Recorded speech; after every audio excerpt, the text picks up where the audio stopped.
So the actual shooters and killers of young Dolph, they already went to trial. They was found guilty. Now the mastermind, Hernandez Govain, who's the connection between CMG and the killers, he's currently on trial. Now, during this trial, we see not only is the prosecution pointing to CMG and Yo Gotti's big brother, Big Jook, being the one who paid for the hit, but you also see the defense is pointing a finger at Big Jook, CMG, and they even named Yo Gotti by name.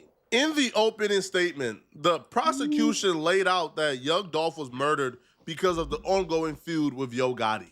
They will even give the history of young Dolph and CMG's beef, which would also play out later on in this trial when it was brought back by the defense, and they was asking, hold on, bro. If y'all know that Yo Gotti and Big Jook is behind young Dolph's death, then how come my client, who's the quote-unquote middleman, why is he at trial and Yo Gotti and Big Jook not at trial? Thornton made his own way in the music industry. That is an excellent question. Called PRE, Paper Route Empire. Hopkins will tell us about it. He'll tell us that Adolph Thornton made his way in the music industry and created opportunities for other artists. But when you create opportunities for others, some people don't seem to like that. So Hopkins will tell us about another label. I ain't gonna lie, that is crazy though. You feel me? Why they not implicated, but you know, it's just how the cookie crumble though, that you know that they not, but I give it as a defense attorney you're saying for sure, but that is crazy that they not on trial for this. If you know he was even so his client was a middleman. It's just like, but just, hey, that's crazy though. CMG, also known as Cocaine Music Group.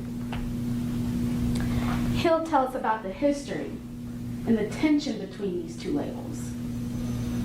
He'll tell us that CMG wanted Thornton as their own, but when he decided to pave his own way, when he decided to be self-made, he became CMG's enemy. Hopkins is going to set the stage for how this story truly began. And after Hopkins, you'll hear from Cornelia Smith. And this is when it all will click. Smith is a co-defendant.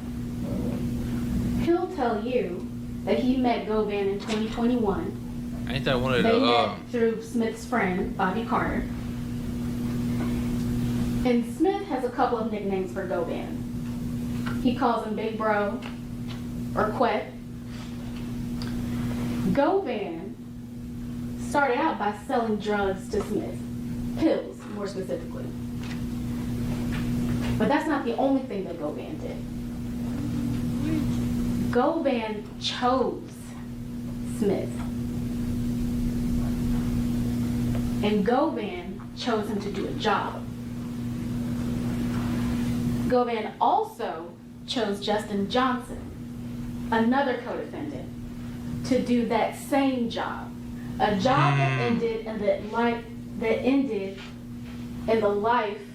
and death of Adolph Thornton Jr. I ain't gonna lie though, I read some before the video came out. I was reading, they saying they put a hit out on the whole label though. It wasn't just for Dolph, it was for anybody in that label. They just so happened to catch Dolph coming out, I guess out of like a block party or something. That's how they called Dolph. But other than that, it was on Dolph's head, but it wasn't. But it was just for anybody in the label. That's what I was reading when they found him not guilty. He chose two desperate people. Smith, needing money, needing to support his family. Justin Johnson, an aspiring and up-and-coming rap artist that wanted to be on CMG's label. The very label that Govan had access to and was affiliated with. All right, man, you gotta go catch this body before you be on the label. Smith will also talk about a meeting at Govan's house. The people present at that meeting were Smith, Govan, Justin Johnson, and Anthony Mims, also known as Big Jook. Now, Jook is the #2 person at the CMG label. Smith will tell you that Govan said that there was a bounty on Adolph Thornton's life. In fact, there were multiple bounties on PRE artists. I The told interesting you. part about this is they kept saying CMG, CMG, CMG. When Big Jug was the one they identified, because Big Jug was the president of CMG, Yo Gotti is the label owner. But Big Jug was the one that they identified being present at the meeting with Hernandez Govain, Big Jug, and Cornelius Smith. And according to Cornelius Smith, Big Jug is the one who told him, yo, we got a bag on any and all PRE members. We got 100K on Young Dolph. According to Cornelius Smith, Govain never really said too much during that meeting. But Govain was the one who would follow up, who would check up, right? Who would let them know, hey, man, yo, we got Dolph in town. Hey, your PRE coming in town. But if Big Jug was the one behind this, why wasn't he charged 2 years afterwards? Why did he have to die for y'all to go to court and say, yeah, he's the one responsible? And then why not just say Big Jug? Why say CMG? Why include Yo Gotti into this? Now, the prosecution, well, no, the defense, their opening statement to me was more telling. To me was more damaging for Yo Gotti and CMG, because the defense for the middleman, Hernandez Govain, I'm expecting for them to do an opening statement not including Yo Gotti at all, not including Big Jug at all. Nope. I expected the defense to essentially target the credibility of Cornelius Smith, because Hernandez Govain so far hasn't snitched yet. He hasn't cooperated yet. Now, according to Cornelius Smith, the snitch in this case, they apparently thought that Hernandez Govain was snitching from the get-go, which is why Cornelius Smith began to cooperate. I need you to take your phones out and then walk you through how much everybody's worth. You already knew all that. So he thought. To be honest with you, I can be honest with you, because they were saying that Mr. Govan was like one straight or nothing like that, was like informing and stuff like that, and you know they were saying that he was police. He was eating the cheese. Yeah, well, all the phones gotta go outside, you know, when you talk around. So let me back this up. You were told at the meeting that Mr. Govan could be police. Nah, Bobby been told me that. So Bobby told you. And then the streets talk, you know, people in the neighborhoods were saying that, you know, he had got him popped and he had got him sent to jail and he was setting them up and stuff like that. So let's maybe go back to scratch. You just met this guy for a short period of time over the summer. Bobby's already told you he's a snitch, maybe works for the feds. But you can't tell me nothing about no bad like that. If he ain't did no wrong to me, he ain't did no police stuff to me, he ain't police me, so I don't just take the streets say that about anybody, you know what I'm saying? They probably saying it about me right now. Your friend Bobby Carter told you that. Your friend. The associate. Okay. I don't have friends. And that's the thing about that snitching thing, bro. It's some maybe he was, I don't know, but I'm just speaking this in regards to, if a nigga ain't got, if y'all can't find black and white print of him snitching on somebody, don't call him by your rat. Hey, you feel me? Because the snitch allegations just be going through the roof. Everybody take it and run with it, and then at the same time, niggas is gonna snitch on you regardless. If they gonna snitch on you, they gonna snitch on you regardless. But you feel me? Until they find proof that he is snitching, bro. You don't, like he said, I took his word. He ain't do no You feel me? He just heard what the streets was saying.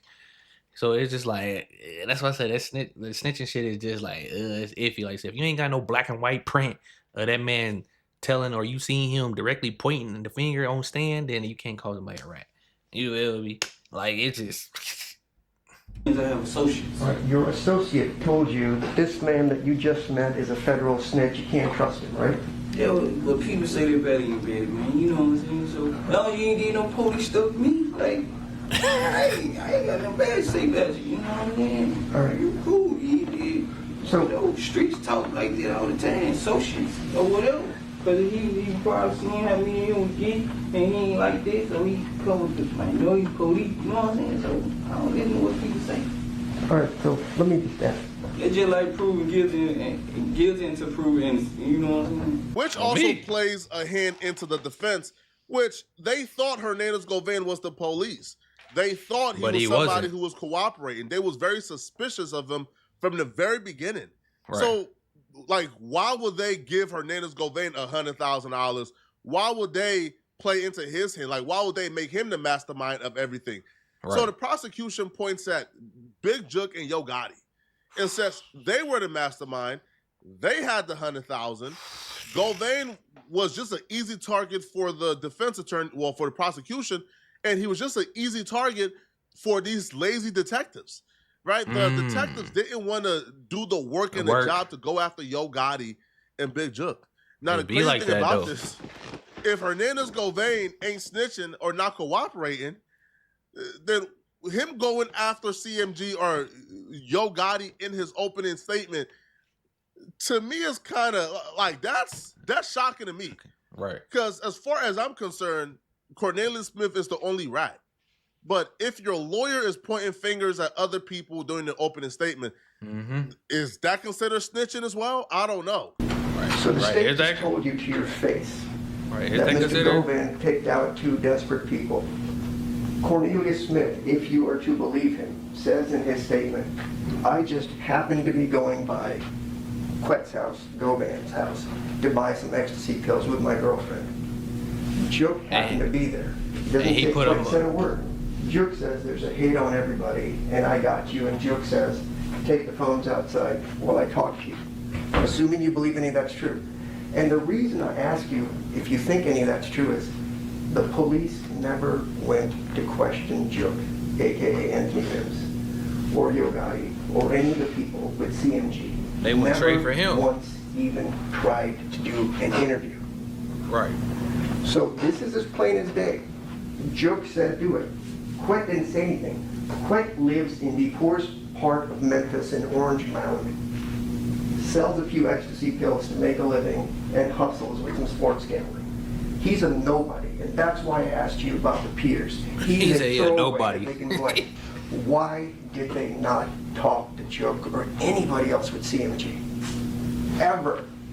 Now, Jook ended up getting killed in 2024, 2.5 years after the fact.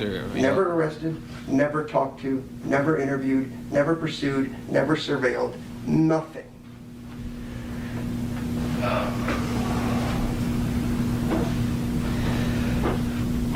But it ain't making sense though, cause like I said, why wouldn't they go after Big Jook and CMG if they was the masterminds behind it?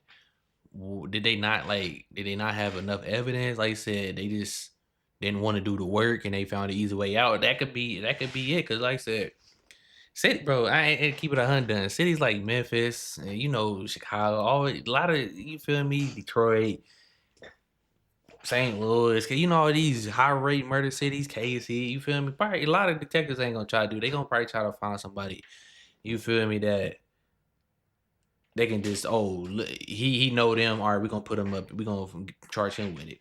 Cause like I said, they ain't trying to do the work. They ain't trying to go after the CMG. You probably like, all right, you got to get the feds involved, and all this. It could be some. I don't know. It could be kind of weird why they didn't go after him. Be so many questions, but I don't know, man. But like I said, Big Jook gone now. When you assess credibility, you need to look at how well you remember this thing. Cornelius Smith cannot even tell you when he was propositioned to go kill somebody. The shooting happened in November 17, 2021. And the best the police can say is that this meeting, where just randomly happened, as Cornelius himself has said, was sometime between August and September.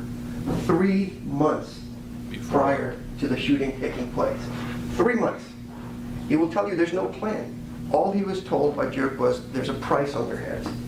And that's kind of funny because when the cops, if they testify honestly, will tell you there have been multiple attempts on Mr. Dolph's life. Twice in Charlotte by other folks and once in Los Angeles. Everybody in Memphis knew there was a price on their head because there was a war between PRE and CMG. They were shooting each other. Yo Gotti's car was shot up here. The song 100 Shots came up after one of these things. There's a rivalry going on and people have been shooting. The police went through this. They know this. They also pulled YouTube videos where people are openly threatening to kill Dolph. Ooh. It's in their slideshow. You know what they call their investigation? Operation Cookie Monster. That's how tasteful this whole thing has gotten with these folks. I'm sorry, my arms are shaking because I'm so furious that we're here as far as the trial goes. So the other thing the government hasn't told you when we talk about first impressions is, for weeks, prior to the November 17, 2021 shooting, nobody called Govan, talked to him, did anything, be it Justin Johnson or Cornelius Smith. What Cornelius will tell you, which the government didn't tell you, is that morning, it was Cornelius's daughter's birthday. But he gets a call from Justin Johnson and says, I got a car, let's go do something. They get in the car and they start driving around just looking for somebody to kill. They just happened to see young Dolph's car going by. Right. And they open fire and they kill him. And the interesting thing is, even though nobody communicated with Govan for weeks prior to this, they didn't talk to him that morning. He didn't help him get the car. He didn't help him escape. He didn't tell him what to do. He didn't tell him where to go. He didn't do anything. It was a spontaneous issue between two young men that morning. They shot him. And you know why there's no plan? Because they just start calling random people after the shooting. They don't call Govan. They have to go someplace to get bandaged up as far as that goes. The people that help them, never been charged as accessories to anything. They then get rid of whatever they need to get rid of. They left the car across the street from Govan's house on the middle of the street, in front of the street. And just because he's a nobody and doesn't have money, like Gotti or Joe, his brother, who was never even questioned or charged, he's the fall guy in all this stuff. He didn't do anything. Even if you believe Cornelius, all he says is, I just happened to show up there, and he said, hey, it's a little seat.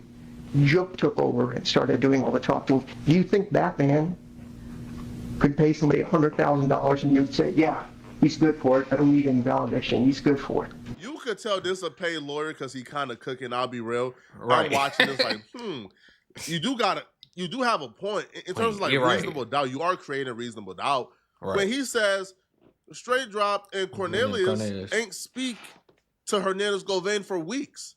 That after that meeting with Big Jook, it was kind of understood there was a bag on Young Dolph's head. Right.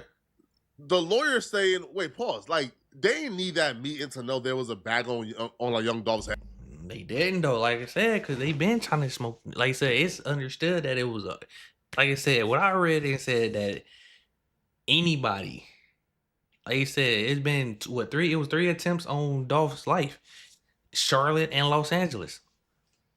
And it's just like so you feel me? So it was understood that, you know, that it was a bag on it. You know, that they was after him and anybody in the label. Like I said, they just so happened to catch him coming from where he was coming from. Like I said, they said like a block party when I was reading. I don't know, but anyway, but like yeah, it just they just happened to do this on a humbug. They was just out. Like I said, they was in traffic trying to look for somebody to pop.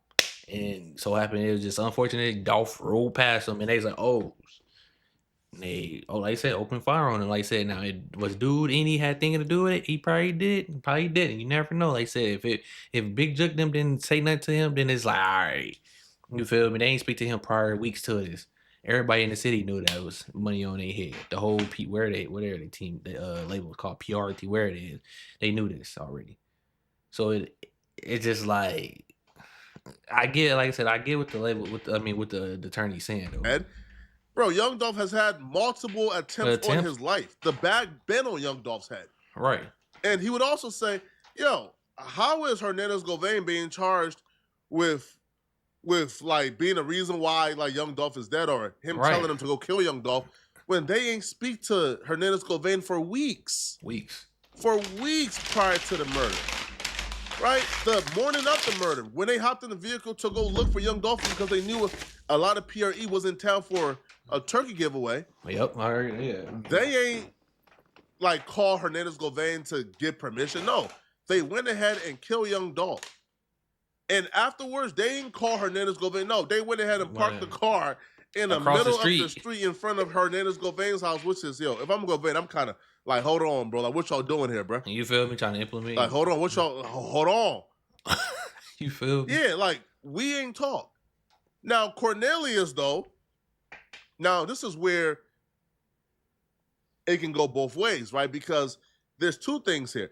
It could be accessory after the fact, or you could also be charged with first-degree murder for engaging in the plot. Right. Because Cornelius would testify that Hernandez Govan met up with him after the fact and let him know that, hey, he's about to go grab their 100,000. but Cornelius only got $800 total for murdering young Dolph. Hernandez Govain never came with the bag for him. Yes, ma'am. He got swindled? Oh, no wonder he telling it. I was going to give me some pills, going one way, and he was coming up another way. And he looked through the mirror, his windshield, I mean, and blew the horn. And I pulled over, he pulled over, and he got out the car. He was like, thank God. He was telling me that he been getting shot at and stuff. And he asked me have I spoke to Mr. Justin Johnson, because they had ran in Justin Johnson's house the night before, whatever. He showed me some things on his phone. And he was asking me, did I have a number he could get in touch with me on? He told me I need to get rid of my phone. I need to get rid of that phone, is all he was saying. And he was like, he was gonna go to prepay that night and get my money. And he was gonna call me. He asked me for a number. He was gonna call me. Did he ever call? Now the U.S. Marshal was on me the next day I was in jail. He didn't have a chance. Talking about the U.S. Marshal was on me and that day I was in jail. I'm going to tell you this. I don't think Hernandez Govain is going down alone, bro. How Hernandez Govain is setting up his arguments in court. Oh, he's just a little guy. He's just a poor guy. He's being framed. Yo Gotti and Big Jug, they got the bag. You think he can afford $100,000? Or you? It don't look like Hernandez Govain is going down alone, bro. It looks like Hernandez Govain. I'll be real with you. It looks like Hernandez Govain, man. If he gets found guilty here, man, shit. Gotti is over with, my boy. If Hernandez Govain gets found guilty, man, bro, he turning. He working. He working. Because ain't no statute of limitation to murder, homie. It ain't, though. But y'all let me know in the comment section, what do you guys think about this, man? Do y'all believe that Hernandez Govain will turn on Yo Gotti? Do y'all believe that? Oh man, he will. Especially he talking about he gonna get dude $100,000. They get that nigga $800. Oh me, niggas gonna tell, bro. That's why y'all can't be DC niggas be out here trying to play short niggas. How you gonna respect it? Like that's why it's like, hey man, if y'all out here doing hits and y'all better make sure y'all get y'all money, or get them niggas their money, cause yeah, they gonna tell on y'all. They gonna tell on y'all regardless, cause they like say ain't nobody really gonna sit behind bars for life for some shit y'all have put up. You feel me? It may sound all good, like yeah, I'll go do this and da da da da, until they get by like, oh shit, I'm about to be in here for the rest of my life. Might as well go ahead and spill the beans. But you feel me? Like it's just like, man, yeah, like Flacco said, hey, might be. I ain't saying Gotti cook, but he ain't looking too hot, my boy. You feel me? But we gonna keep an update. This has been dropping, so it's been a little hot, recently since the trial been going on. And I'll catch y'all in the next one, man. Y'all like and comment, let me know y'all thoughts on the video as well.